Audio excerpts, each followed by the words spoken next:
I'll bring the Butte-Silver Council of Commissioners regular meeting to order on April 6th.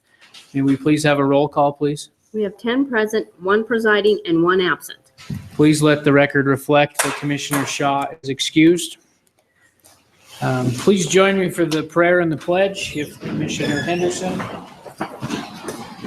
Almighty God, we implore you, look upon us and guide us this night as we make decisions which shall greatly affect our community of Butte-Silver Bowl.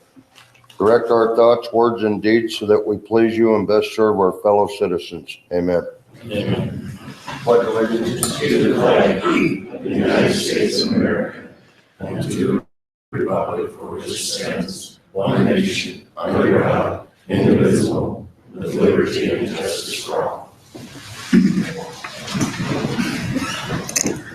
Okay, is there any public comment on any items on the consent agenda?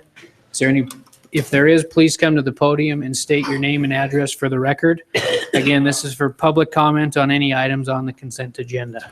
My name is Larry Jewell. Address is 1127 East 2nd Street, Butte. And I'm here to talk about the public hearing on 16-2. So, Mr. Jewell, during the public hearing, there'll be an opportunity for you to speak for proponents or opponent. Mr. Banderab?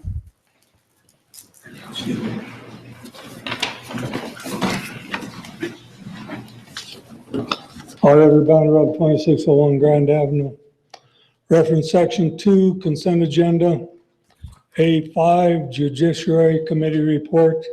Section 5, communication 16-110, requesting Council of Commissioners to establish rules and procedures to call for, authorize, and recognize community councils to advise this council. I would just like to remind this council of a few points. Number one, this council has already denied on a vote of 8-4, the 13-page, $100,000 a year neighborhood model city red line modification of proposed ordinance 14-8, Bill 14-8. So I do not know why you keep referring back to the Great Falls presentation. Neighborhood councils are out of consideration. Number two, the city county attorney has already clarified that neighborhood councils are not what are stipulated in the city county charter.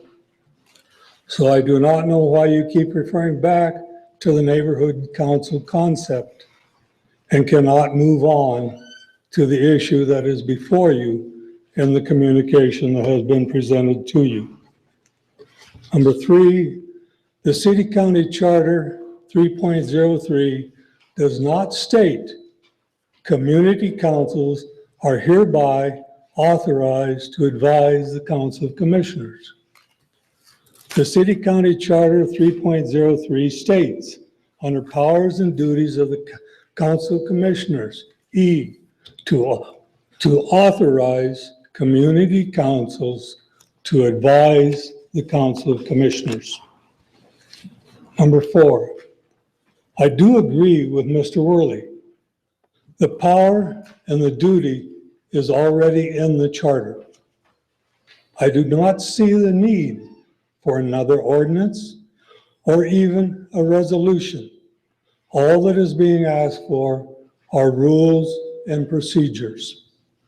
The people have already proposed to this Council of Commissioners, to the Rules Committee, in unprecedented fact-finding listening sessions, rules and procedures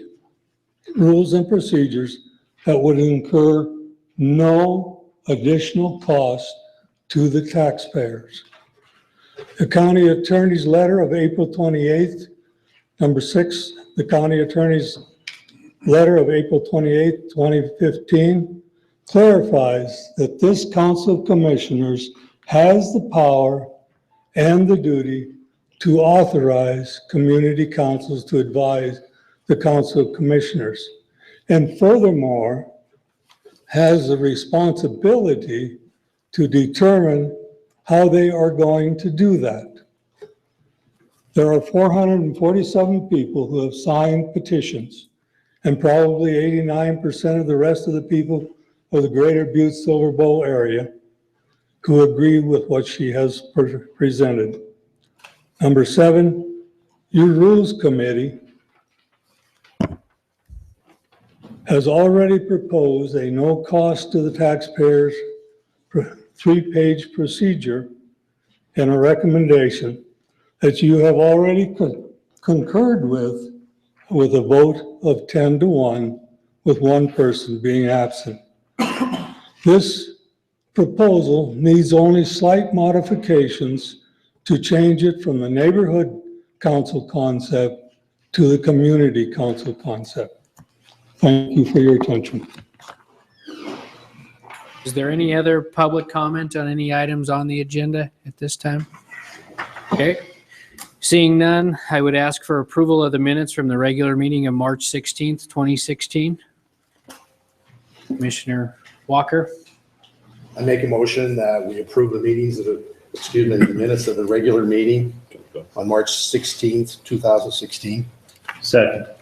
motion made and seconded to approve the minutes of the regular meeting, March 16th, 2016. Anything on the question? All those in favor? Aye. All those opposed? Hearing none, motion passes. Chief Executive, items not addressed on the agenda for suspension of the rules. We do have an emergency communication that we have to add to the agenda tonight.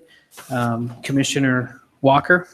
Thank you, Mr. Chairman. In accordance with the provision of Section 6 of Rule 6 of the Rules of Business of the Council of Commissioners of the City and County of Butte-Silver Bowl, State of Montana, the council hereby finds that an emergency condition exists which requires that the council rules be suspended to allow communication number 16-157 to be added to the agenda of tonight's regular meeting of the council. Based upon the foregoing, the council hereby finds that emergency condition exists which requires a suspension of the council's rules to add this communication to the agenda for April 6, 2016 council meeting. Therefore, it is necessary to suspend the council rules to allow council communication number 16-157 to be placed on the agenda for the April 6, 2016 regular meeting. At this time, would it make a motion to approve the suspension of the rules to consider placing council communication number 16-157 on the agenda at the April 6, 2016 regular meeting? Second. Okay, there is a motion made and seconded to add communication 16-157 to the agenda. Is there anything on the question? All those in favor? Roll call, excuse me. Would the clerk please record the vote? 11 yea and 0 nay. Motion passes, and we will address that communication later in the agenda. Next item on the agenda is the Chief Executive's report. As much as I'd like to give a report, I can't tonight, so I guess we will forgo that. Next section, which is bid openings, public hearing, and/or presentations. We will be changing up the order of this a little bit. I will be referring to number 3 at the first agenda item, but at this time, I would ask the county attorney for proof of publications on bid opening, communication number 16-81, council or public hearing, council bill number 16-2, ordinance 16-2, and the public hearing petition number 16-2. County Attorney Joyce. Mr. Chairman, there is proof of publication on all 3 of those items, and all appear to be in order. Okay. Thank you. Again, moving to number 3, the public hearing petition number 16-2, just to change the order. Michael Nasham, building official, Butte-Silver Bowl Building Code Department, requesting Council of Commissioners authorize a petition to close and vacate the alley adjacent to lots 1 through 14 and 15 through 28 in Block 6 of the Fairview addition. Mr. Nasham. Hey, my name is Michael Nation. I'm the building official for Butte-Silver Bowl. We With me is Mr. Forrest J., who is working with WET and represents the owners on this project. The only comments that we've received back were from CenturyLink about some overhead power lines. At this time, I'd like to let Mr. J. comment on what the status is on that, how they're working through it. Good evening. Representing the applicant, we have addressed CenturyLink's issue with the alley vacation by rerouting the utilities at the owner's expenses. Those plans are still in progress, but we have reached understanding with all utility companies on the reroutes themselves for this property in question. Okay. Michael, do you have anything else to add? I have nothing further. Okay. Do any of the commissioners have any questions? Okay. At this time, I'll open the public hearing for petition number 16-2. I will be looking for proponents. Are there any proponents out there? Second call for proponents. If there is, please approach the microphone and state your name and address for the record. My name is Mary McCormick, Butte-Silver Bow's Historic Preservation Officer, and I live at 517 North Excelsior.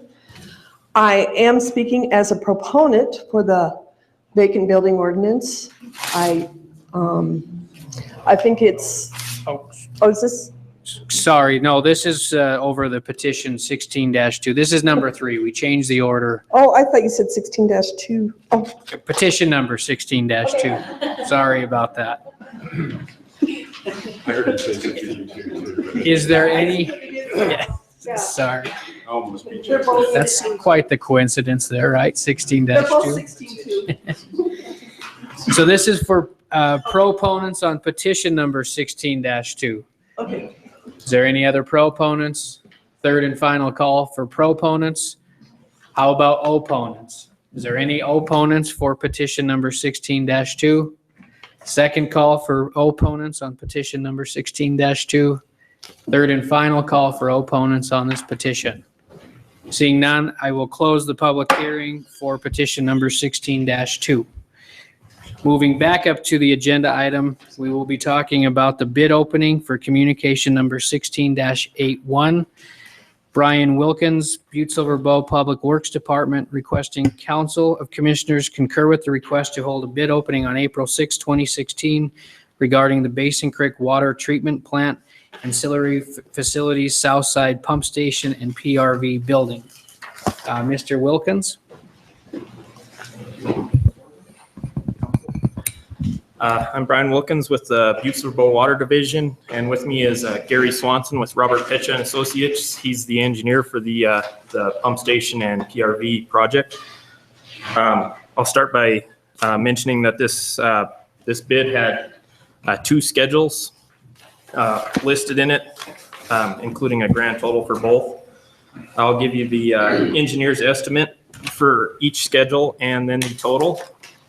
Schedule 1, the pump station, engineer's estimate is $1,494,735. Schedule 2, the PRV building, engineer's estimate is $656,782. Grand total for both schedules, $2,151,517. Okay. One more time, 2 million. $2,151,517. Okay. Please proceed with opening of the bids. Thank you.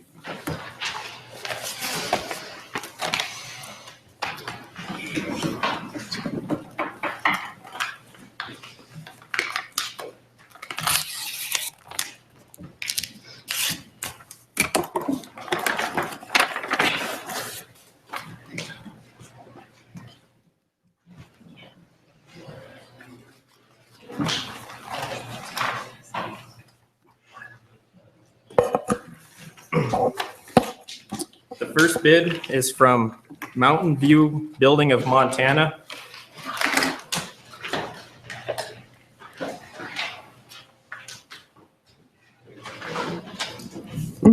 County Attorney Joyce.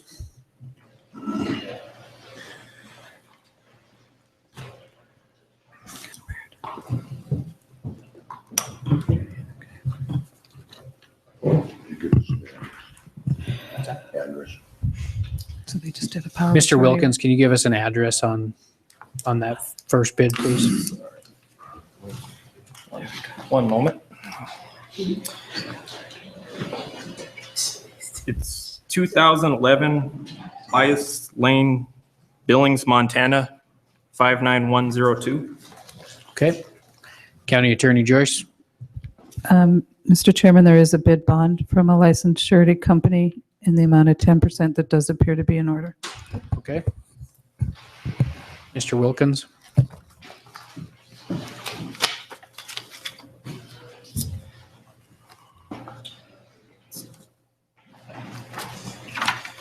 The schedule number one, base bid, $1,145,800.00.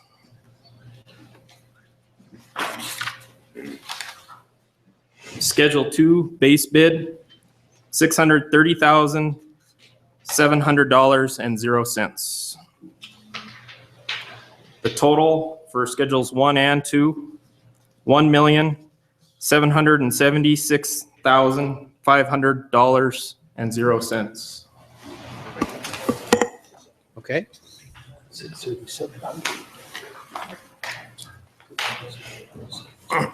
Next bid, please.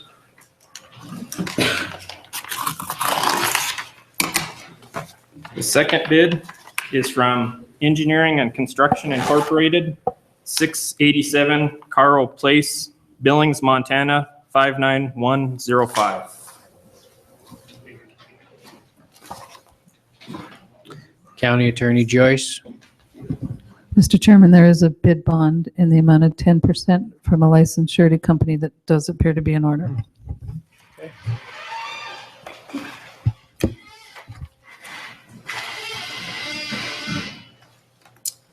The Schedule 1 base bid is $1,016,400.00. Schedule 2 base bid, $405,500. I'll repeat that, $405,500.00. A bid summary of $1,421,900.00. Okay. Repeat that last one. The total for Schedule 1 and 2 is $1,421,900.00.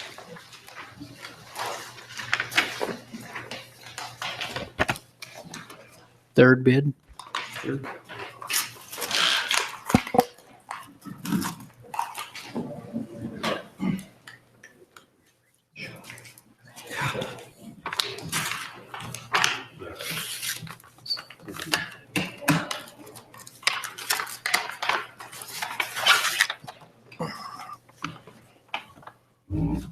The third bid is from Montana Civil Contractors. P.O. Box 1019, Belgrade, Montana, 59714. County Attorney Joyce?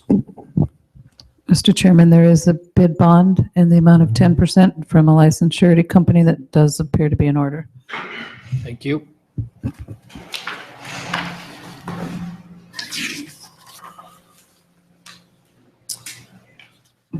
Schedule 1, base bid, $1,058,500.00.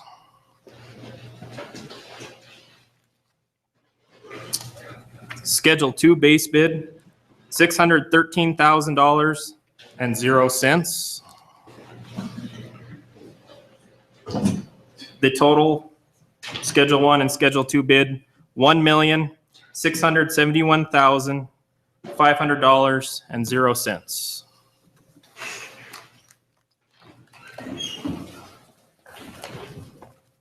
Fourth bid.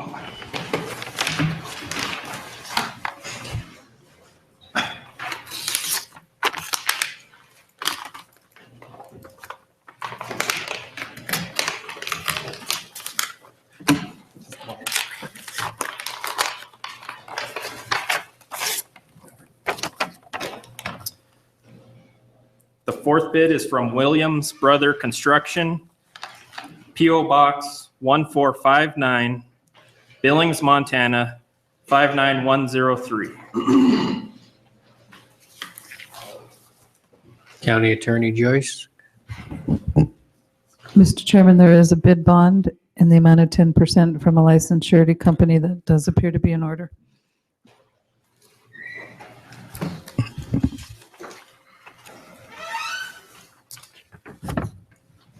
The total Schedule 1 base bid, $980,000 and 0 cents.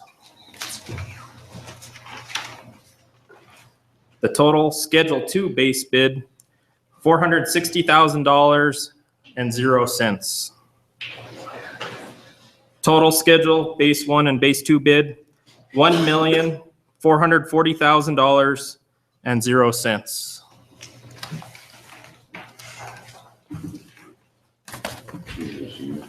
Fifth bid.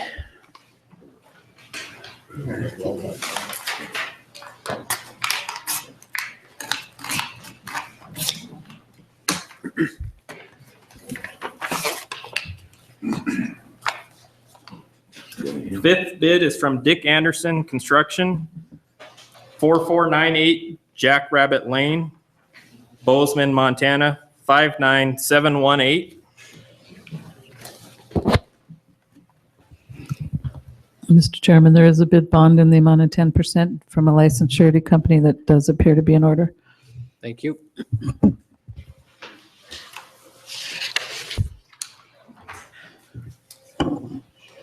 The total for Schedule 1 base bid, $998,340 and 0 cents. The Schedule 2 base bid, $477,100 and 0 cents. Total bid, Schedule 1 and Schedule 2 is $1,475,440 and 0 cents.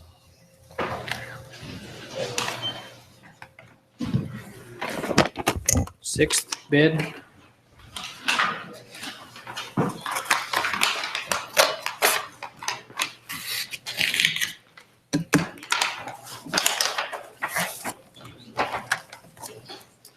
The sixth bid is from Intermountain Construction Services, 2101 Yale Avenue, Butte, Montana.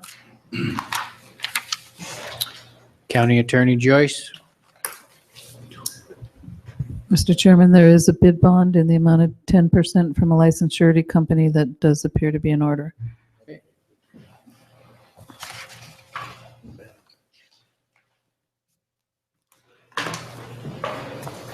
Total schedule for Schedule 1, $1,247,000 and 0 cents.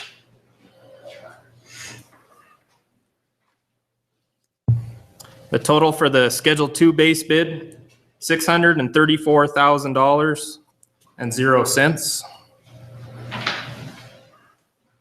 And the total for Schedule 1 and Schedule 2, $1,881,000 and 0 cents. Seventh bid.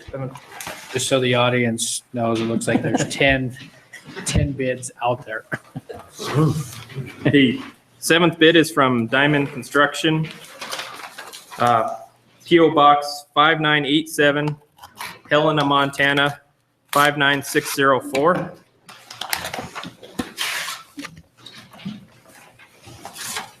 County Attorney Joyce. Mr. Chairman, there is a bid bond in the amount of 10% from a licensed surety company that does appear to be in order.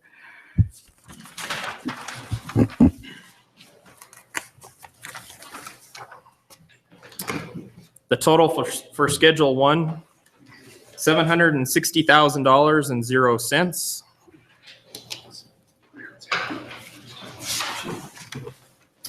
The total for Schedule 2, $375,000 and 0 cents. The total for Schedule 1 and Schedule 2, $1,135,000.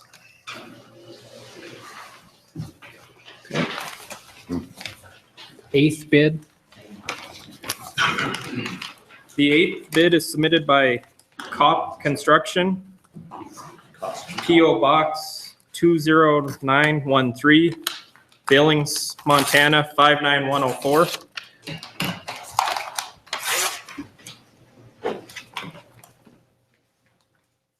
County Attorney Joyce. Mr. Chairman, there is a bid bond in the amount of 10% from a licensed surety company that does appear to be in order.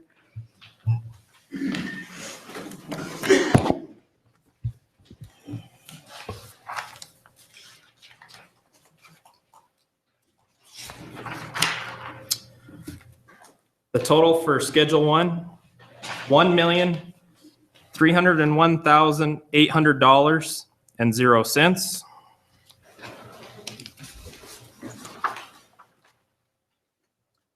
The total for Schedule 2, $540,000.00.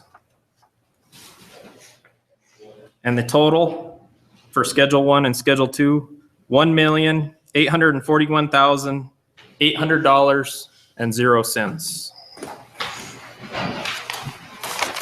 Okay. Ninth bid.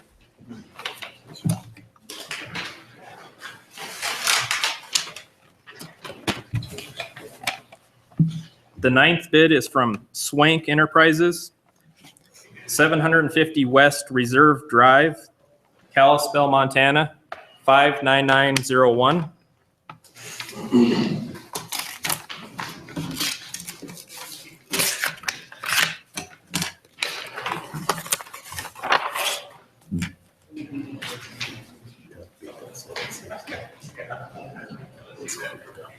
Mr. Chairman, there is a bid bond in the amount of 10% from a licensed surety company that does appear to be in order.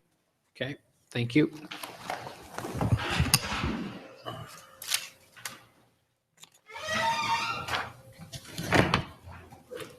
The total for Schedule 1, $897,000.00.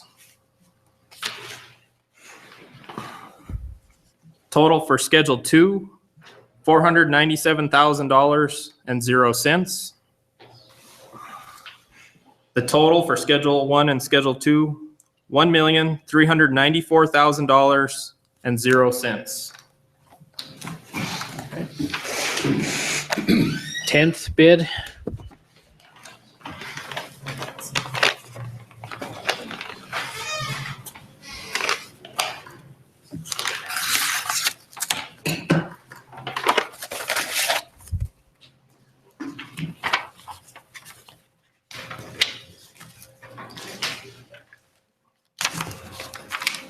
The 10th bid is from Carneth Contracting, PO Box 82, Cardwall, Montana 59721. County Attorney Joyce. Mr. Chairman, there is a bid bond in the amount of 10% from a licensed surety company that does appear to be in order. Okay.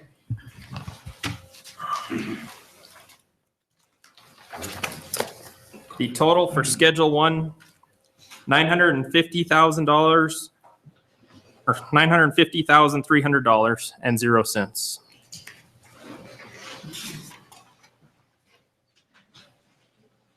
The total for Schedule 2, $449,000.00. And the total for Schedule 1 and Schedule 2, $1,399,300.00. Okay, thank you, Mr. Wilkins. Is there any other bids? There are no more bids for the Basin Creek Pump Station and PRV project at this time, Mr. Chairman. Okay. Does any of the commissioners have any questions? Okay. Would ask for Commissioner Walker to make a motion. Thank you, Mr. Chairman. I would like to make a motion to refer the bids to the Public Works Department and refer back to the council. Okay, motion has been made to refer this communication or these bids to the Public Works Department. Anything on the question? All those in favor? Aye. All those opposed? Hearing none, motion passes. Thank you.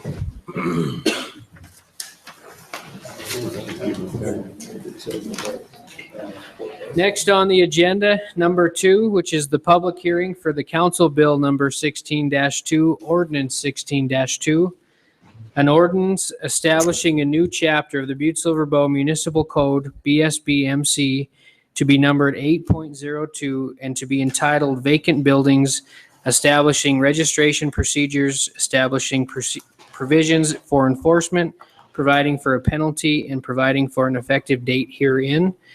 At this time, I would ask for a staff report for this public hearing. Mr. Mudry.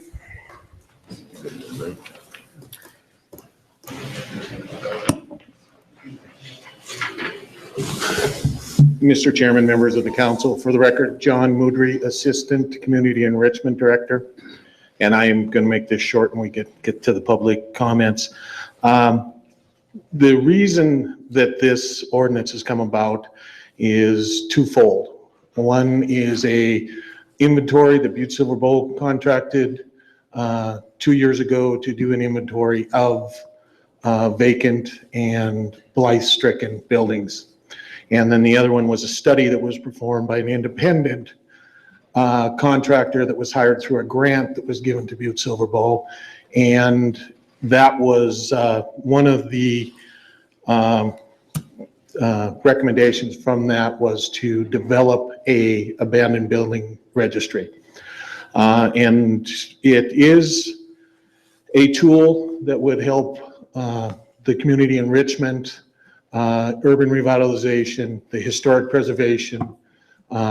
If we had an inventory of these buildings with a registry of registered owners and a contact person within, in the organization holding the buildings.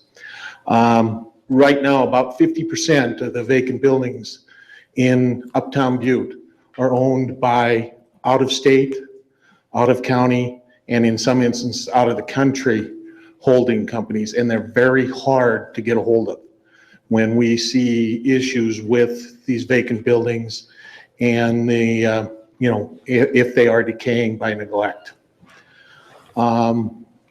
We also want this to, well known that this is not going to be a heavy-handed government policy, procedures. It is just another tool to help us, to help these people that are speculating on properties in Butte-Silver Bowl to keep property values up, both for the speculators and then also for the adjoining and neighboring buildings, neighborhoods, and the community in whole. I will be available for questions, and if there are any, please ask, and I will let you go to the public hearing. Okay. Do any of the commissioners have any questions for Mr. Mudry? Commissioner Henderson? Mr. Mudry, Mr. Chairman, Mr. Mudry, there's been some concerns in regards to Butte-Silver Bow's properties that aren't taken care of, and vice versa. What are we going to do about that when the properties that Butte-Silver Bowl owns isn't being taken care of? Mr. Mudry. Mr. Chairman, Commissioner Henderson, we do have an inventory of all Butte-Silver Bowl properties, and we are doing the best that we can to maintain these properties at least a minimum standard to keep them safe for the community, keeping them secure from the elements, and keeping them secure from vagrants. Through the Land Sales Committee, we have worked for several years to try to get these properties that Butte-Silver Bowl, a lot of them, we end up getting them because of delinquent taxes, but we have worked very hard to get these back on the tax rolls.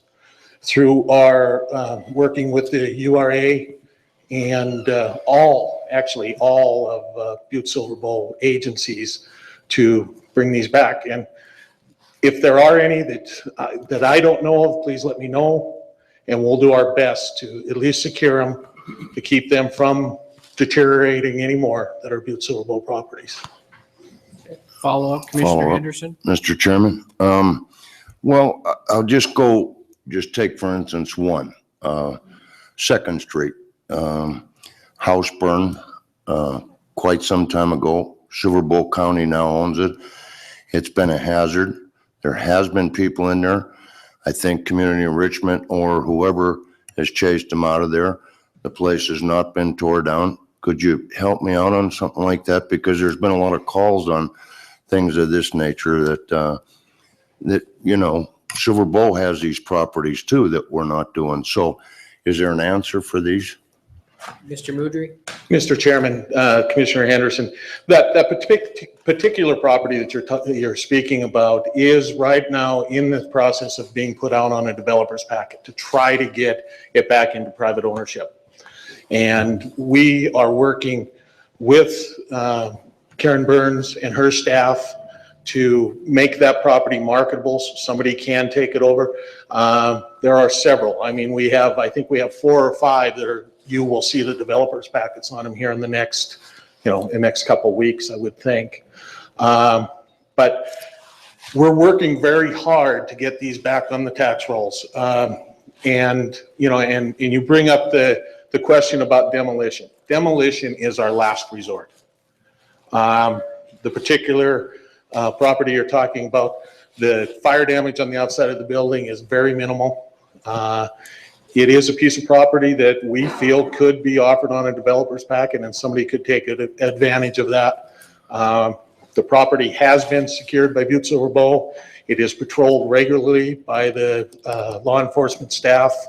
And yes, we have had to remove people. We remove people constantly from private property and Butte-Silver Bowl owned property. And this registry would really help us a lot. Just in the last couple of weeks, we've had in the same area, we've had 2 properties that are being lived in by vagrants, and the out-of-state property owners have no idea they were even in there. Okay. One more phone. Does any other commissioners have any questions? Commissioner Fisher, I'll go back to you, Commissioner Anderson. Thank you, Chairman Morgan.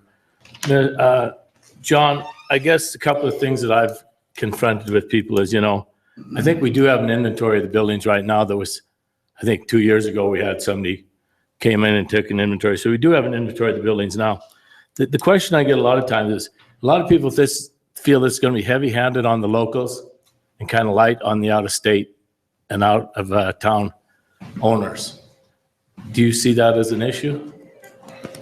Mr. Mudry. Chairman and Commissioner Fisher. And I don't know if you've had any dealings with me, but within my department now, we are not heavy-handed. We look at the piece of property. We do not look at ownership. And we would treat a resident of Butte-Silver Bowl exactly the same as we would treat somebody from out of state, out of the country, out of the county. And I really do not want this perceived as being any type of bureaucratic hurdle that people have to jump over just because they own property.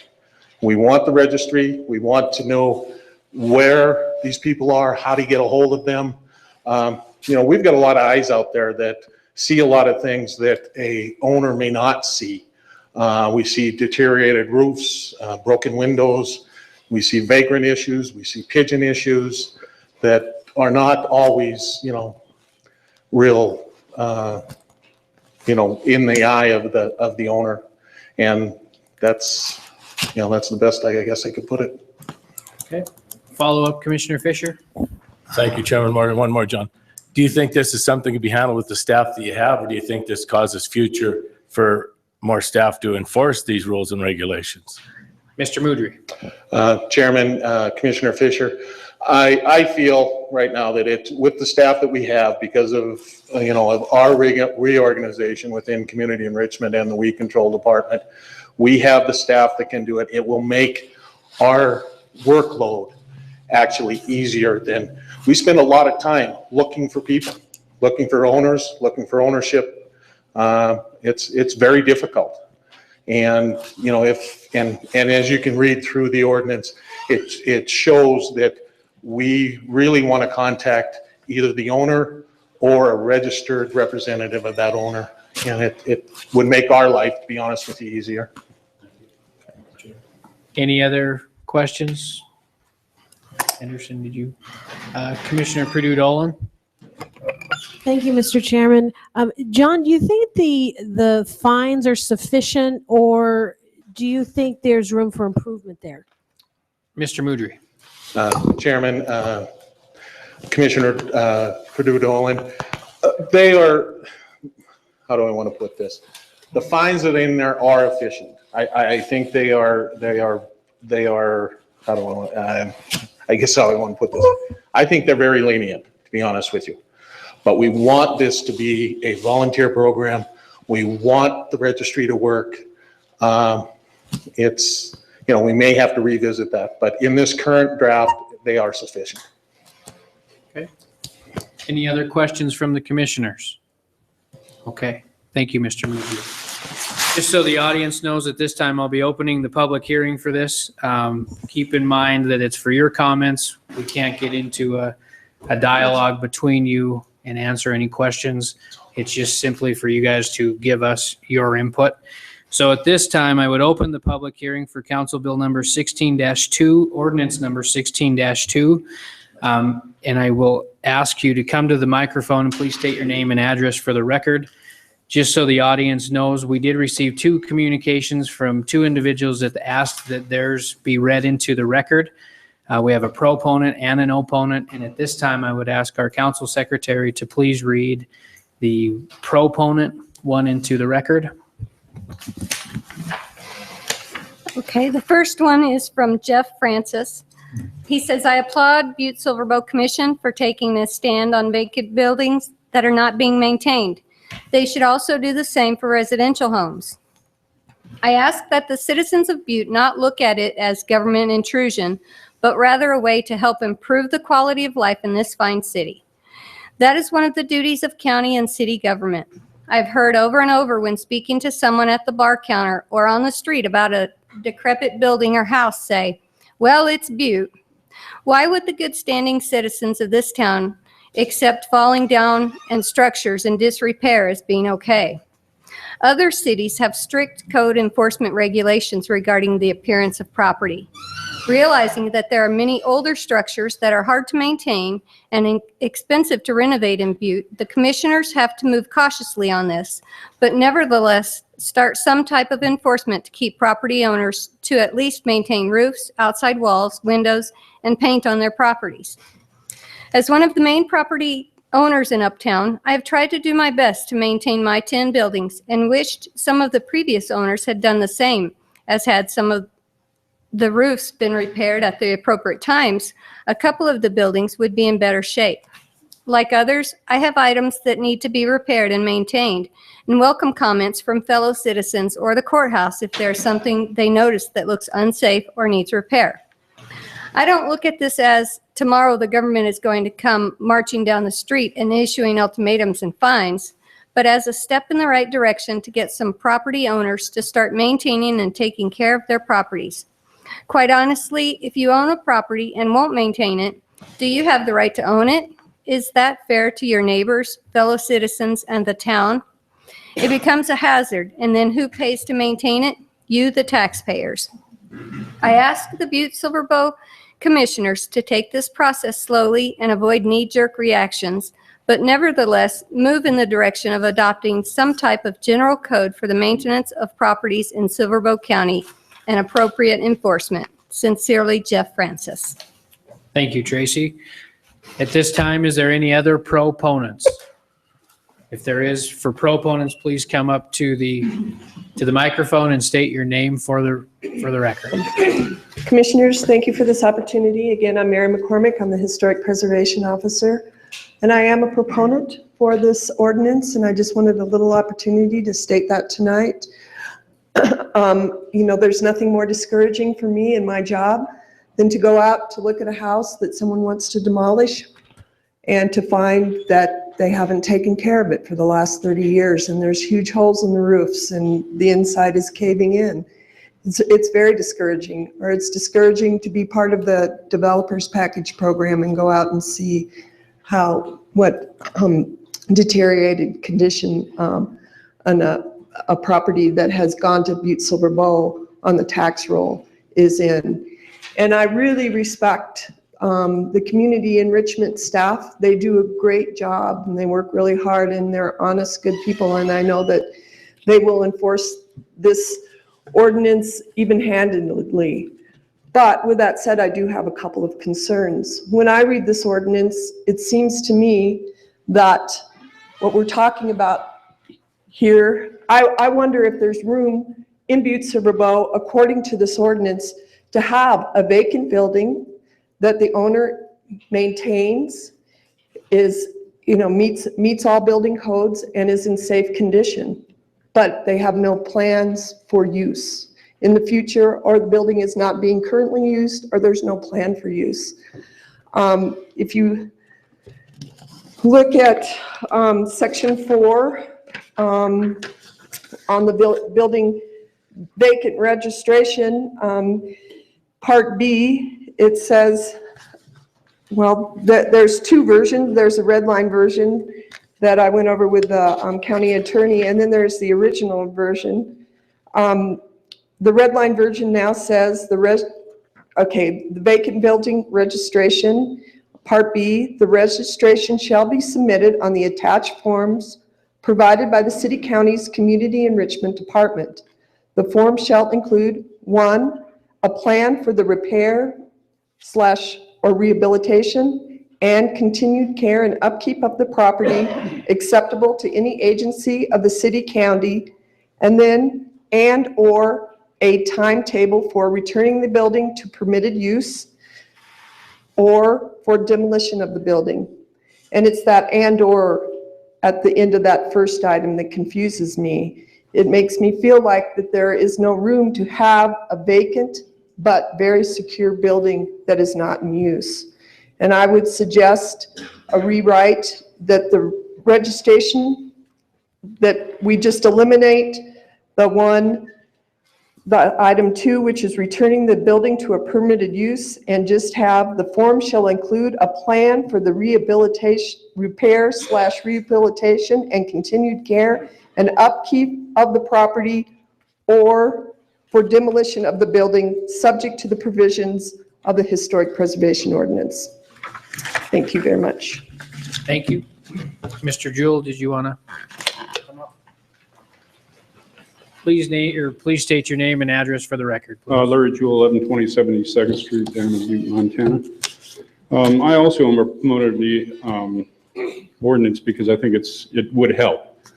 However, I think that he's trying to be very even-handed, but I think this is going to take a little bit more force, because as I read the articles about it, I haven't read the actual ordinance itself, but it seems very voluntary. If I own a vacant building, I'm going to happily come up with my $25, tell you about it, and the city's not going to have to do any work. However, I spent about 15 or 20 minutes this afternoon driving around in my neighborhood between Emma Street and Montana Street along 2nd Street on both sides, about a block away.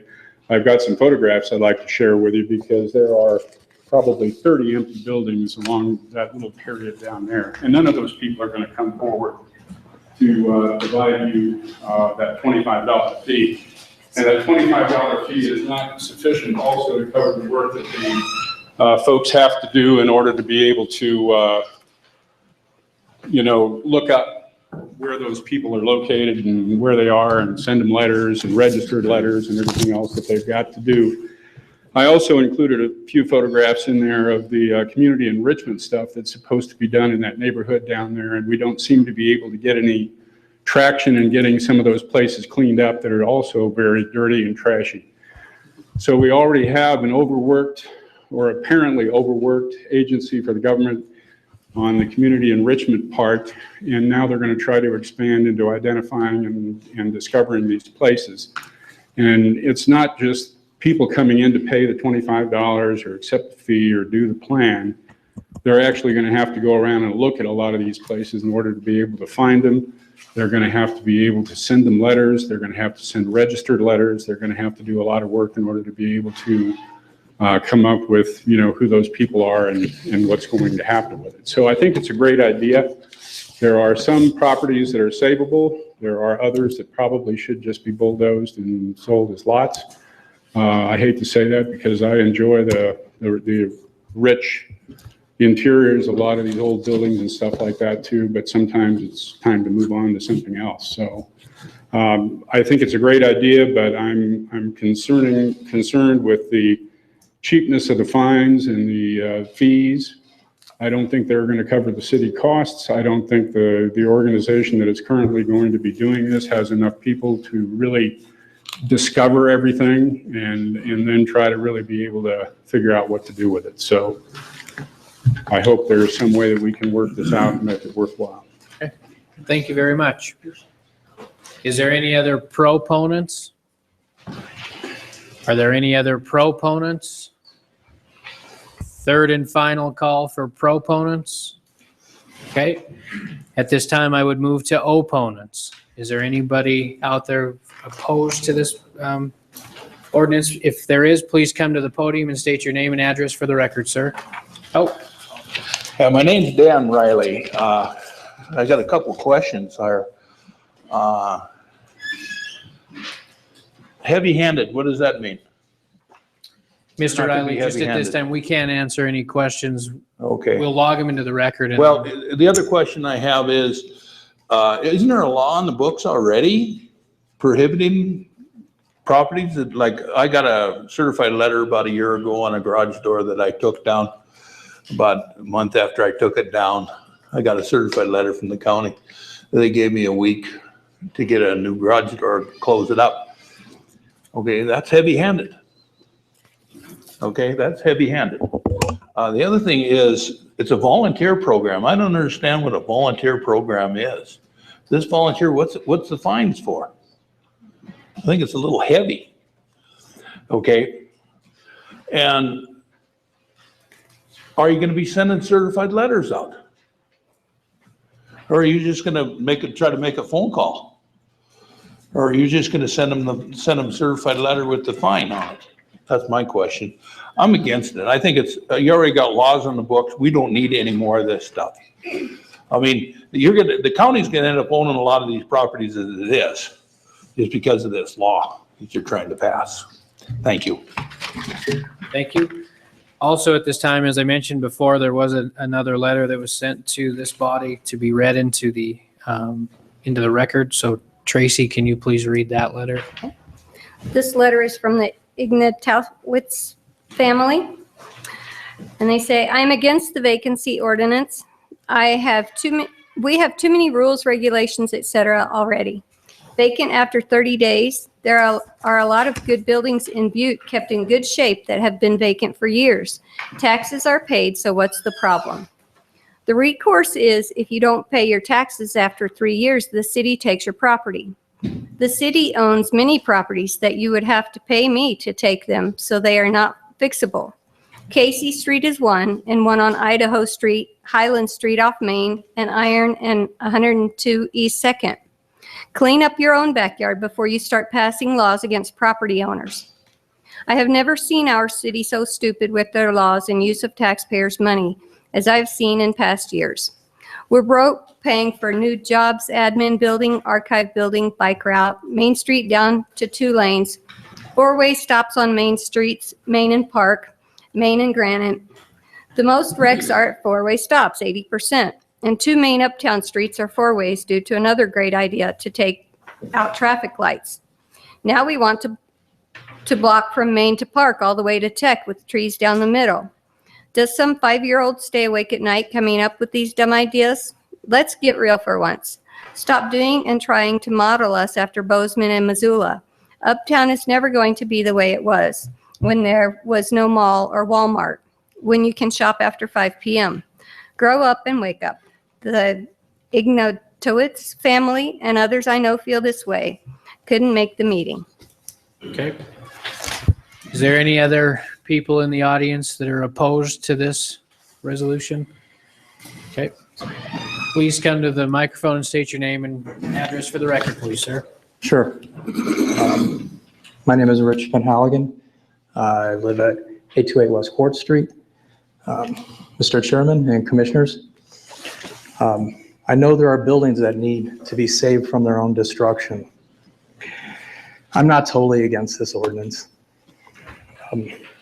But please don't let it become something that is just punitive. It should be something that is used to save a building from falling into disrepair to the point that it will no longer be savable as an occupiable structure. The ordinance is too widely written. The provision of, I'm going to say, to this, I'm talking about the provision of anything loose on the structure qualifies to be under this ordinance. The term loose is way too vague. I have a building that would qualify under this arbitrary rule in the ordinance. This building has new windows, roof, siding, brand new addition. And I cleaned out this building of 2 30-yard dumpsters of garbage. Gutted it, pressure washed the inside of it. That's right, the inside of the building, pressure washed it. It needed it, but it's now very clean and nice, and I love the building. But I have a tarp covering my 2-level sunroom addition on the back of it. That would qualify under this ordinance where I would be cited. And this ordinance should be written so that it applies to people that have let their buildings go into disrepair only, where you can tell they don't care about maintaining them. I maintain my building. I shovel it personally every time it snows. I'm out, it's a corner. It's a huge amount of work. Not to mention shoveling the back where the tarp is to maintain that. It's unbelievable. And it's not fun. And I don't do this because I want to keep it that way. I do it because at this moment in my economic situation, I have to keep it that way. Do not let this ordinance become something punitive to people that obviously care and take care of their buildings. In the way it's written, I can be cited for that tarp when everything else is excellent. No one's getting into this building. I love it. And I'll tell you one thing, if I'm cited in this ordinance, I will fight it completely to the end, no matter what. Thank you very much. Thank you. Is there any other opponents? Please state your name and address for the record, please. My name's Sean Costello. I live at 1407 Hobson. And I would encourage the council to tread very lightly with this ordinance. This ordinance kind of stinks of the Strong Cities, Strong Communities Network of the UN Agenda 21. And I don't believe that we want this community to become a UN-sanctioned town. You have an organization that you have hired, or the enrichment has hired, and it's called Center for Community Progress. And their ultimate goal is to have land banking. I already know what mitigation of land is for carbon credits, and I think they're headed the same direction. And I think you would tread lightly on this ordinance and take a look at what they plan on doing. Thank you. Thank you, ma'am. Any other opponents? Second call for opponents.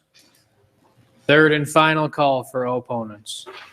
Seeing none, at this time I will close the public hearing.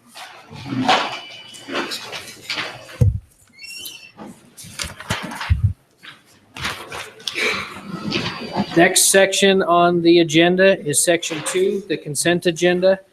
Is there any segregations or friendly amendments for Commissioner Anderson? Thank you very much, Commissioner Morgan.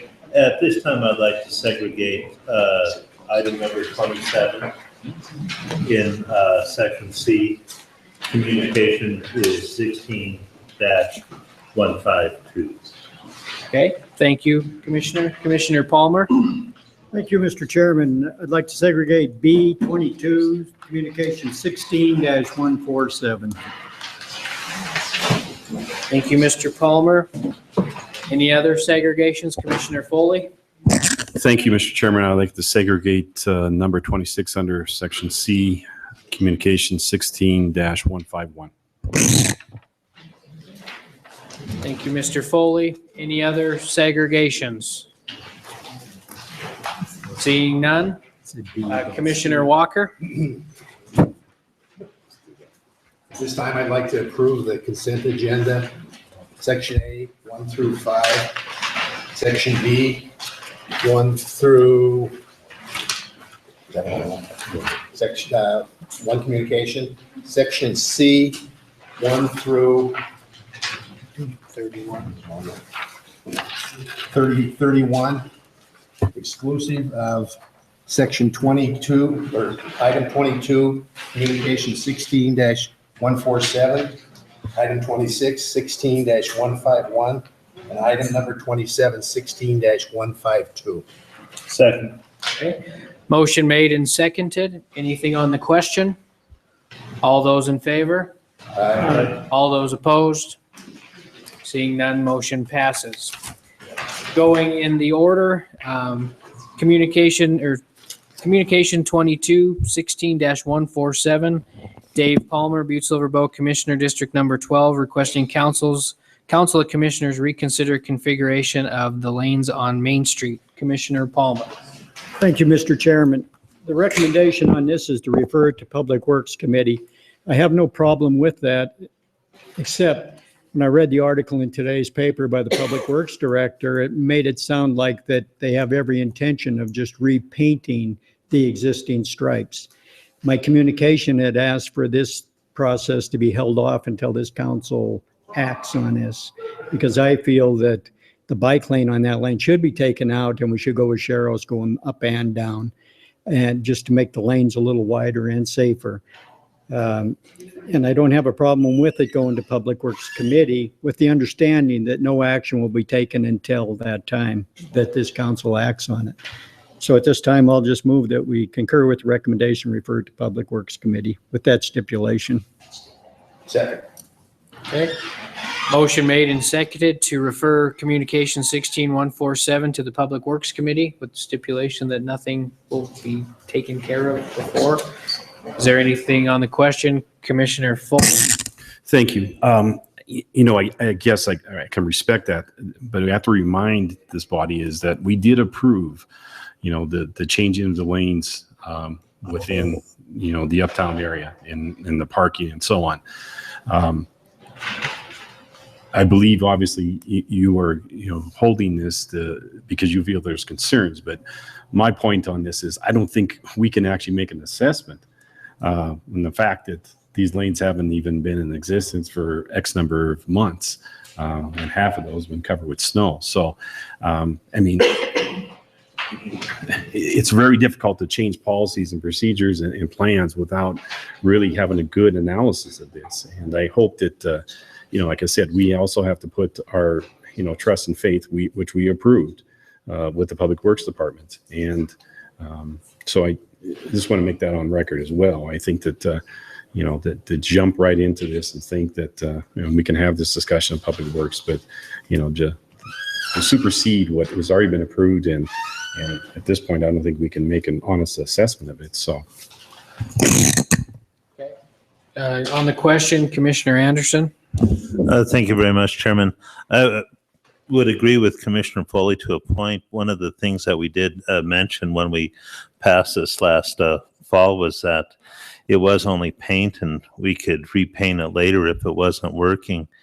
And whereas I do agree that a lot of it is working, there is definitely some areas that I would like to see the Public Works Department relook into, mainly on Broadway. It's a narrow street as it is, and especially near the library with a lot of traffic, the angled parking is not really working with the narrowness of the street. So I would very much welcome relooking at a lot of these decisions that we had made with that previous communication.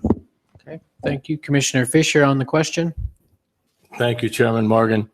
You know, I totally agree with Commissioner Palmer, you know, and I do agree with Commissioner Foley. The protocol, you know, is what we did and what he said is all correct, but it is our job as, you know, the voice of the taxpayers to do the right thing. I mean, anybody, you've seen the email I wrote a couple of weeks ago, anybody that goes down Main Street, it's a hazard for them people getting out on the west side of their cars. And there's nobody in the bike lane on the east side, you know, and the turn lane down the middle isn't right, you know. And Dave Schultz stood in front of us and said, it's only paint. You know, if we got to remove it, we'll do it right. And I think it's prudent for us as taxpayers, wardens of their money, to watch that we don't put down paint that we got to remove here before, you know, summer's over. I just don't think it's working and it should be reviewed. I agree with Mr. Palmer. Thank you. Okay. There's a motion on the floor and it's been seconded. Is there anything on the question? All those in favor? Aye. All those opposed? Hearing none, motion passes. Next on the agenda is number 26, Communication 16-151. Sheriff Ed Lester, Butte-Silver Bow Law Enforcement Department, requesting Council of Commissioners authorize the Chief Executive to sign a contract with Community Counseling and Correctional Services Incorporated, CCCS, to transport youth to detention center. Commissioner Foley. Thank you, Mr. Chairman. I segregated this for several reasons. One, this contract sort of, I guess, in some ways came unknowingly. You know, I know there's been discussions with this contract. I know that the sheriff obviously submitted this, but I have some concerns with it. First off, you know, and he's here tonight, I'll give the sheriff some time to explain his reasonings for it. But there's a lot of history involved here in terms of what's taking place here in terms of detention and juveniles. Obviously, I have a background in that, but I'm also sit on the Southwestern Montana Regional Detention Board, which is involved in this particular issue. The other concern I have is if you look on the very last page of this contract, and if you don't have the computers ahead of you there, and deals with the transportation costs and the schedule. And I just want to point out, and hopefully you guys have seen this, but there are several different options here pertaining to where our juveniles, if they are needed to be detained, where they could be possibly sent to. And if you look at the cost that are being, you know, given to us here, the cost to go to Medical Lake, Washington, just for your information, is in Martin Hall. It's a facility outside of Spokane. And just so you understand how far that is, it's a round trip of over 656 miles. The cost given to that is $300, which equates to about 45 cents a mile. There's a couple other options on here, one pertaining to Great Falls, which is where juveniles now are being sent to, and the cost for that is $400. And you know, the distance of that for a round trip is 312 miles, which equates to about $1.28 per mile. Okay. And if you continue to look at those figures and equate those, what I see, and which I feel is not right, is, and honestly, CCCS can, obviously they're a business, they can ask for what they want.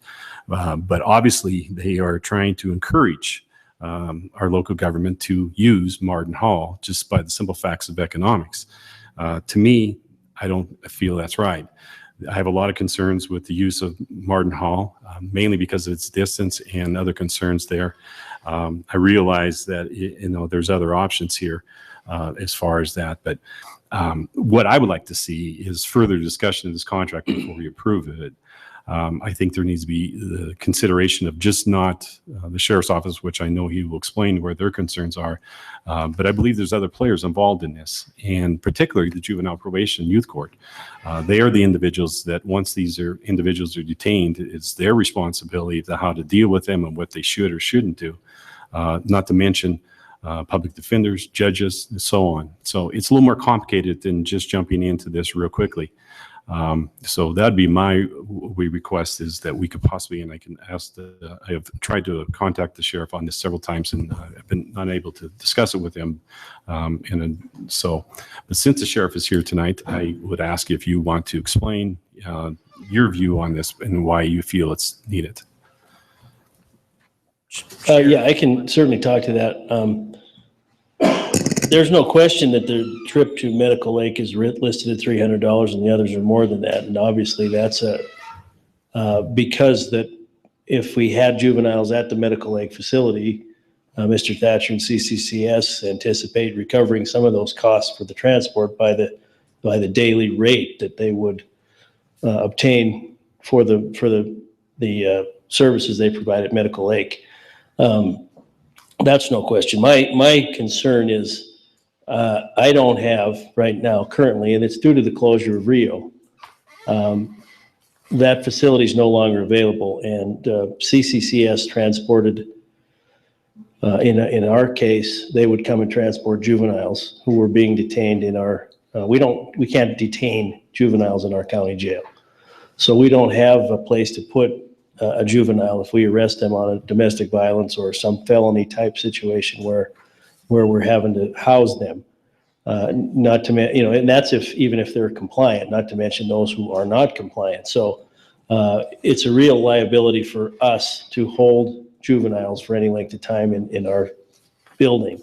In fact, it's not a holding facility. So it takes officers to stand by with that juvenile while we're doing that. And then right now, currently, and I'll have Tom Bilty come up and explain how the process works as far as where juvenile probation would like to see juveniles held. And in fact, right now, the primary location, as I understand it, is Great Falls, to alleviate some of the concerns Commissioner Foley had with regard to the attorneys and everybody being able to contact. I'm just going to be completely honest with you.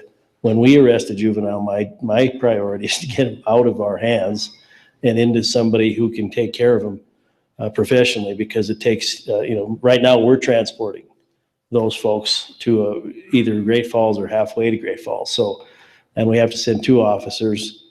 And if we have to call them out, it's probably going to cost about $50 an hour or $100 an hour total to transport them. So that's my biggest concern. And then of course, the liability of holding the juveniles.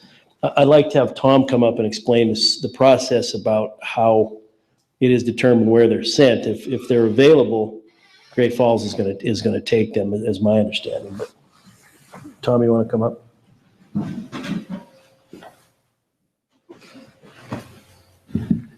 Hi, my name is Tom Beltine. I'm the Chief Juvenile Probation Officer for the 2nd Judicial District, which covers Butte-Silver, Butte County. I'm actually a state employee that works under the district courts of Butte-Silver Bow.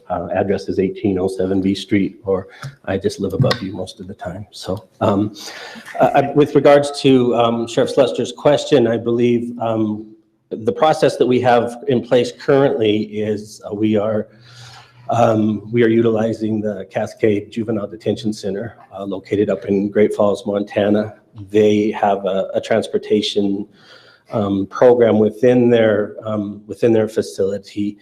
Sheriff Lester is correct in that in those situations that we've had since the closure of Rio, which I believe the last youth that we had in placement at Rio was the 25th of January. So from the 25th until presently, we have three juveniles being held at the detention center in Great Falls.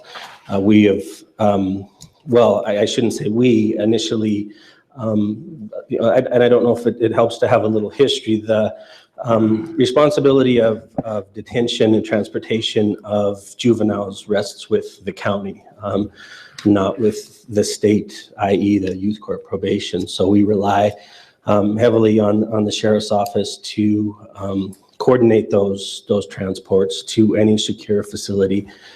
We obviously for 13 years had the luxury of having one of the finest juvenile detention centers in the Northwest, 28 miles away from us. We don't have that anymore. Obviously in those situations, similar to what we use with Great Falls now, the sheriff's office would, generally the arresting officer or the shift commander or sergeant on duty would make arrangements, contact the Rio facility, and they would coordinate transportation services with them. Typically with staff, if they were available at Rio to come into to Butte to provide that transport while the youth was being held at the sheriff's office. On occasions, they would reach out to one of the facilities in Butte, either the pre-release center or connections, to coordinate with staff there to do the transport. So similar to what we're doing now, with the exception of obviously Great Falls is 150 miles. So, the coordination is the same. The distance is not. And I haven't seen a contract for services at Martin Hall, so I don't know if that's forthcoming. That I believe it is. I guess I have seen a contract, but I don't know where it's at within the process of being presented to you, that Martin Hall would be, the contracted services that you as commissioners would decide on. If that were the case, our office would work with whatever this body has determined is the most appropriate and the best option for us. I'm kind of rambling here, but this has been on my mind since January 25th. So, and it is a frustration, and I respect the position that the sheriff's office is in. I respect the position that the law enforcement officers on the street are in. But at the same time, we're not talking about kids that are shoplifting. We're not talking about kids that are skipping school. Obviously, they wouldn't be placed. The kids that we have in the facility for all intensive purposes need to be there.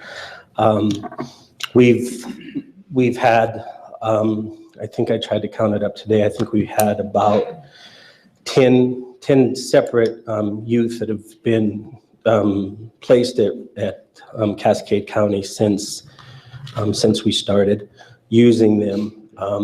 We've had a number of scenarios played out where the sheriff's office has provided transport halfway and met with the transport team from Cascade County, to the scenarios where the Cascade Detention has provided transport all the way here. With respect to sheriff's concern, I don't know that whether we use CCCS or we continue to use Cascade County in the near future, that we completely alleviate the issue of youth being maintained in the sheriff's office for an indeterminate amount of time. I would like to say, with due respect to CCCS, they've always been a good steward for the county. They've been a great steward with youth court probation. We utilized, not only Rio, we utilized their Discovery House. We worked with the SMART program. So there's a history of partnerships there. But at the same time, I don't know that the sheriff's concerns aren't going to be there still if we were to utilize, CCCS as a transport. And again, obviously, I have to respectfully advocate for the kids that we place in detention and their families. It's a little bit unnerving to tell anybody that their kid's going to jail and that they're in jail, and then you tell them that they're going to jail west of Spokane. That's going to create even more trepidations and concerns and whatnot within a family structure. Not that, Great Falls is, ideal either, but those are the situations that we're charged with right now. Again, to the transportation, we generally, with respect to a juvenile that's in a detention situation, they typically have anywhere from 2 to 5 hearings that they're required to go through from their initial arrest through their disposition phase. Presently, the Great Falls facility is providing transports to those hearings here at the courthouse as well. So I don't know if I answered your question or if I kind of rambled on, but that's the process that we use right now. From the initial arrest, the sheriff's office coordinates the transport presently with Great Falls. I've been in communication on several of those just to assist some of the officers that it was their first time. We had, example, this weekend, we had 2 situations that arose. One where we were able to utilize Discovery House, which is our shelter care facility in Anaconda. We use that for nonviolent and not high-risk kids, to where Sunday we had a young man that ended up going to the Great Falls facility. A couple, or I guess one of the other concerns that I noticed with respect to the contract is I don't know the sites that are identified as transport sites. I think, and I would kind of weigh on this with the sheriff. I think that really, in a lot of ways, limits scenarios that come up. The addendum on the contract doesn't identify Riverside as one of those places. Riverside is the secure facility for females located in Boulder, Montana. So again, that's why, I agree with Commissioner Foley that I think we'd be short-sighted without reviewing this a little further, so that if this body were to decide to go with this contract, that it was meeting the sheriff's immediate needs and, as well as youth court's needs, as much as possible. We also have situations where we have, at times, young offenders that get apprehended out of state. Again, going back to Rio, we had the luxury of the Rio facility would go and pick those kids up and bring them in. If they had a detention order, they would transport them and bring them to their facility. Again, I don't see in this contract where that would be an option. Respectfully, Miles City's on here. Truthfully, we've placed 2 kids at Pine Hills in the last 3.5 years. So a lot of rambling from me. So, if you have other questions with respect to that, and hopefully I answered at least part of the sheriff's question. Okay. Commissioner Foley, follow up. Thank you. I guess my question for both of you is, and I respect both of your views and your expertise and knowledge on that.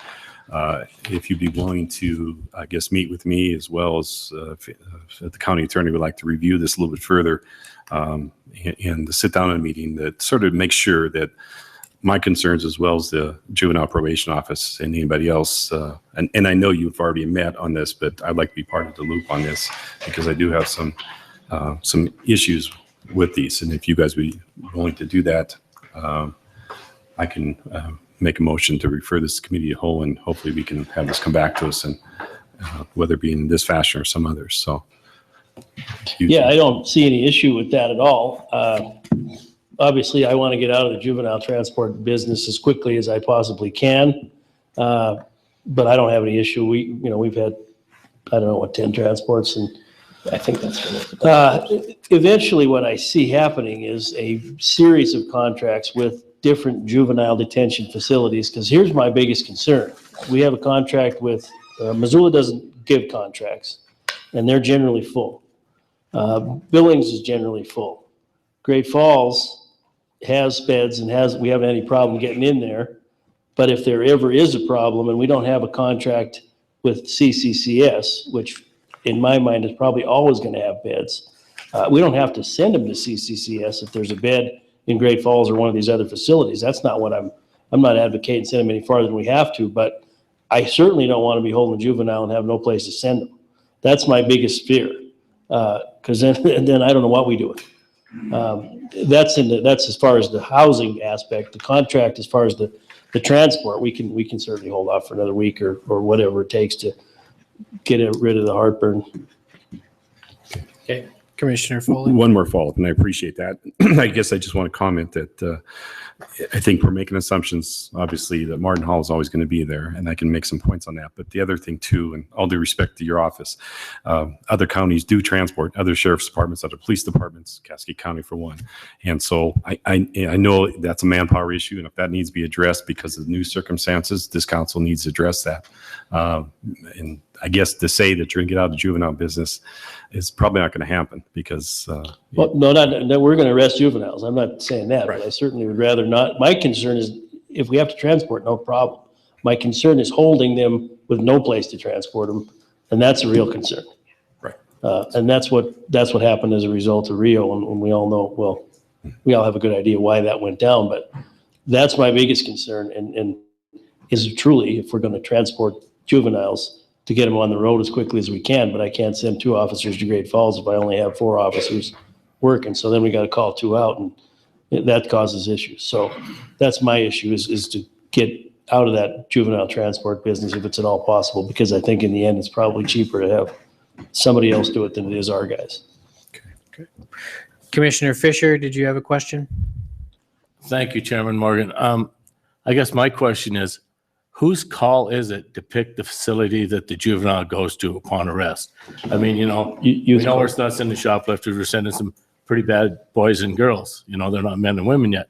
Who picks where they go? We generally make the decision whether they need to be detained, and then we work with youth court to determine which facility's got room or which facility is most appropriate. We'd certainly rather have them closer than far away. But that generally Tom and his crew work with where they go versus if they go. I guess I would respectfully counter that with that a youth that's detained is detained by the sheriff's office unless they're serving a detention order by the district court.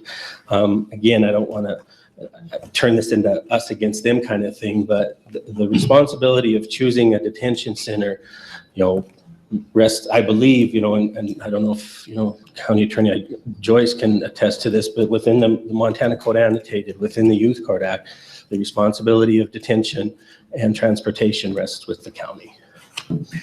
Follow-up, Commissioner Fisher. Thank you again, Chairman Morgan. Now, does this placement have to do with the degree of the offense? I mean, does that weigh in where the... Oh, absolutely. What I was saying is, we generally decide that this offense justifies the juvenile being arrested and detained. If we can at all safely not detain a juvenile, we usually release him to a relative, or we release him to a parent, or somebody that's going to take care of him so they can make their appearance in youth court. That's up to us. And I guess, listening to Tom, it's all up to us. But we try to work with youth court, because if it was up to me, it might not be where Tom wants this person if he needed access or have hearings or whatever. So we try to cooperate with youth court as best we can. Thank you, Chairman Morgan. With that said, it seems like, we're kind of between a rock and hard spot here, and it's not an easy decision. And Commissioner Foley knows a lot about it. And, in budget and finance, we've dealt with these juvenile costs for long before Rio, moved out. So, with that being said, I would make a motion that we concur and place on file communication 16-151. Second. Okay, motion made and seconded to concur with communication number 16-151 and place this communication on file. Is there anything on the question, Commissioner Foley? I'll make a substitute motion to refer communication 16-151 to committee of the whole.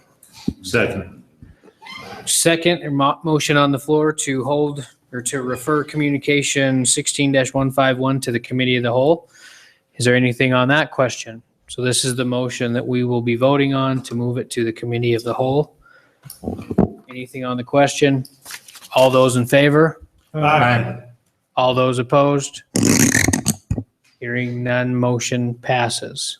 Commissioner Henderson? I think Mr. Fisher had a question that you didn't call on. Was Mr. Foley's substitute motion seconded? Yes, it was. Yes, it was. Okay. Thank you, Sheriff. Thank you. Next on the agenda, number 27, communication 16-152, Lori Casey, Assistant Planning Director, Butte-Silver Bow Planning Department, requesting Council of Commissioners deny communication number 16-83, request from Martha Serini to purchase city-county property. Commissioner Anderson. Thank you very much, Chairman Morgan. I segregated this on behalf of Chairwoman Shaw. She called me this morning and asked me if I would do so on Friday when she was making the recommendation she had to concur and place this on file. In the meantime, Martha Serini had called her and wanted to offer some, to talk to this body, and she was unable to be here tonight. So as a courtesy, she wanted Chairwoman Shaw to hold this for a week so she could testify next week. And being as she was unable to be here tonight, I was going to make that for her. So at this time, I'd like to change the recommendation from concur and place on file to simply hold this in the committee of the whole for 1 week. Second. Motion made and seconded to hold or to refer communication 16-152 to the committee of the whole. Anything on the question? Commissioner Sorich? Thank you, Mr. Chairman. With all respect to Martha Serena, but she's not meeting the criteria, correct? Is that what I'm understanding? So then what is she going to testify to? I believe I would not be, if I could. Commissioner Anderson. The letter perfectly states what the findings were by the Land Sales Committee, but it is something that we have done in the past, and I believe it's fully relevant to allow her to speak on that, and then we could simply move forward at that time. Commissioner Sorich, just to follow up, being that she requested the original communication regarding this, I mean, I think it would only be fair for her to be able to talk about it. So,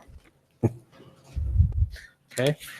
Motion made and seconded to refer communication 16-152 to the committee of the whole. Anything on the question? All those in favor? Aye. All those opposed? Hearing none, motion passes. The next thing on the agenda is the communication that we added to tonight's agenda, which was communication 16-157. JP Gallagher would like to request time on the April 13th agenda to conduct a bid opening in response to the Butte-Silver Bow invitation for bid for the Miners Field Masonry project at the Copper Mountain Sports Park. Mr. Gallagher, I don't know if you have anything to say other than that. Not really. Nope. Okay. Does any commissioners have any questions for Mr. Gallagher? At this time, I would ask for a motion. Commissioner Walker. Thank you, Mr. Chairman. I would make a motion to hold this communication at committee of the whole and schedule a bid opening on April 13th. Second. Motion made and seconded to refer this communication to the committee of the whole and wait for the public hearing. Is there anything on the question? All those in favor? Aye. All those opposed? Hearing none, motion passes. Next items on the agenda is section 3, ordinances and resolutions referred to judiciary. Please note, council resolution number 16-15, council resolution number 16-16. Moving on to section 4, ordinances and resolutions for final reading. Council resolution number 16-12. Would the clerk please read the title? Council Resolution Number 1612, a resolution authorizing and approving the exchange of certain parcels of real property located in the north one half of Section 13, Township 3 North, Range 7 West, PMM, Butte-Silver Bow County, Montana, for the purpose of community development in accordance with the procedures of Butte-Silver Bow Municipal Code and providing for an effective date herein. Thank you. Commissioner Walker. Thank you, Mr. Chairman. I would move to place Council Resolution 16-12 on final reading and passed, having been fully deemed read at length. Second motion. Motion made and seconded to move Council Resolution 16-12 to final reading. Please remember this is a roll call vote. Would the commissioners please mark their vote? Would the clerk please record the vote? 11 yea and 0 nay. Thank you. Number 2, Council Resolution number 16-13. Would the clerk please read the communication? Council Resolution Number 1613, a resolution amending the budget during the fiscal year after conducting a public hearing at a regularly scheduled meeting of the Council of Commissioners in accordance with Section 7-6-4006 MCA, appropriating unanticipated grant from the National Centers for Disease Control and Prevention to the Developmentally Disabled Fund for the purpose of bridging the gap between the developmentally disabled and implementation of local community projects and providing for an effective date herein. Thank you. Commissioner Walker. Thank you, Mr. Chairman. I move to place council resolution number 16-13 on final reading and pass having been deemed fully read at length. Second. Motion made and seconded to move to final reading. Anything on the question? Okay. Would the clerk please record the vote? 11 yea and 0 nay. Thank you. I got to get that language down. Section 5, suspension of the rules for final passage. Number 1, council resolution number 16-17. Would the clerk please read the title? Excuse me, Commissioner or County Attorney Joyce. First, somebody needs to make a motion to suspend the rules before you. Okay, thank you. Commissioner Walker. Thank you. I move for the suspension of the rules for the purpose of passing council resolution 16-17 by waiving subsection 7 of Rule 36 of the Rules and Order of Business of the Council of Commissioners, thereby having it considered for advanced passage without reference to the Judiciary Committee. Second. Second. Okay, motion made and seconded. Anything on the question? Would the council please mark their votes? Anybody like to change their votes? Would the clerk please record the votes? 10 yea and 0 nay. I forgot to vote. My vote is yay.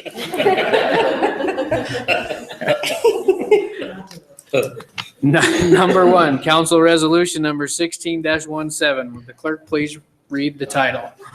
Council Resolution number 1617, a resolution creating the Wise River Fire District number 5 located in a portion of the city county of Butte-Silver and in portions of Anaconda, Deer Lodge, and Beaverhead counties, and providing for an effective date herein.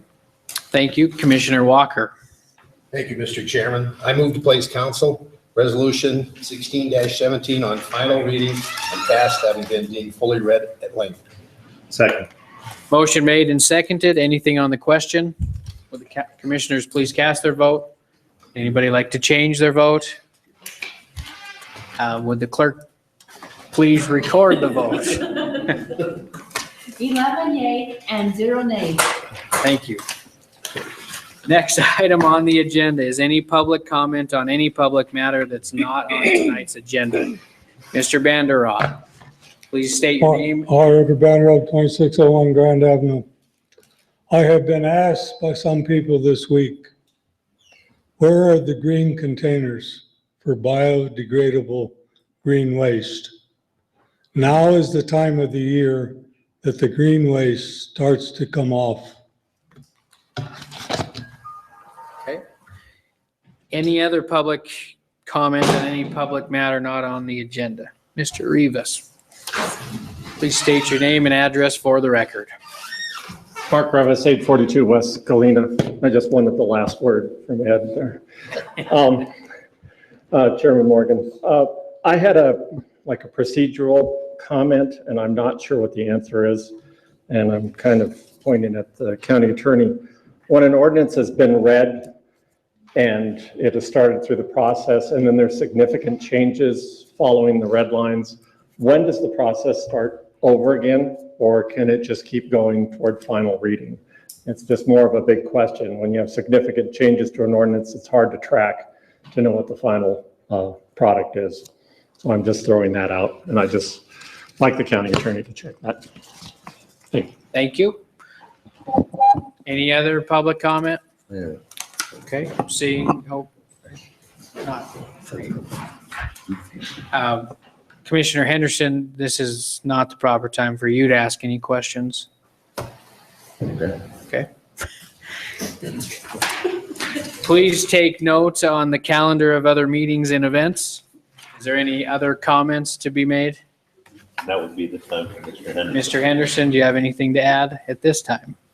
Want to comment? Okay, I'll ask Commissioner Henderson. Yes, Mr. Chairman. My comment is, I don't know if I haven't heard when we were gonna probably try to start Alley Rally. And I was, I didn't know if Mr. Moodry could have answered that, but I was wondering if we could kind of set it up on fast pace because of, it's such an asset, and with the garbages, they can't put all the stuff in it that they do now with the new garbages, and I just was wondering, Alley Rally would really be a benefit right now, but I don't know about, you know, if they have people to work it right now or not, but I was wondering if there was anybody could help us on that discussion, you know? Okay. Thank you, Mr. Henderson. I don't think this is the proper time to go into debate with this, but your comment has been noted, and Mr. Moodry will probably be more than happy to hang out after the meeting to answer your question. So, okay. Thank you. Is there anything else? Looking for a motion to adjourn? Mr. Chairman? Another comment. I'm not going to tell you what Mr. Moodry tells me either. I'll contact him myself. Motion made and seconded to adjourn. All those in favor? All those